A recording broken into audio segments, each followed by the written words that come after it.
এরপরে নির্বাচন কমিশনকে আক্রমণ করার কথা বলছে।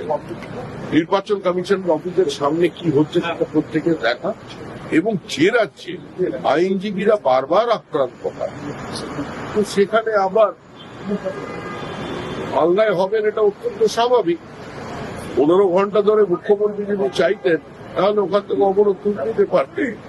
আসলে উনি একটা ভয়ের বাতাবরণ তৈরি করতে চাইছেন, সংঘর্ষ চাইছেন, বিভাজন চাইছেন, পরোক্ষভাবে দাঙ্গার কথা বলছে। সবই তো বলে থাকে না, একটাই মানুষ শুনেছে। এই মোফাক্কেরুল এ হচ্ছে মিম নেতা, এ গাড়ির মাথায় উঠে দাঁড়িয়ে বিক্ষোভের নেতৃত্ব দিয়েছিল।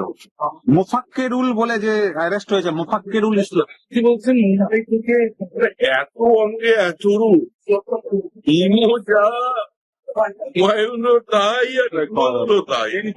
রক্তের খেলা হচ্ছে দরজা দিয়ে ক্ষমতা দখল করাচ্ছে। এখানে যা কিছু হচ্ছে সমস্ত তৃণমূল কংগ্রেসের নেতৃত্বে হচ্ছে, তৃণমূল কংগ্রেসের অনুমোদনে হচ্ছে, তৃণমূল কংগ্রেসের অনুপ্রেরণায়। একেই তো গ্রেপ্তার করেছে। মানে মিমি তৃণমূল, তৃণমূলই মিম, হুমায়ুনের তৃণমূল, তৃণমূলই হুমায়ুন, সব মিলেমিশে একাকার। একই অঙ্গে এত রূপ।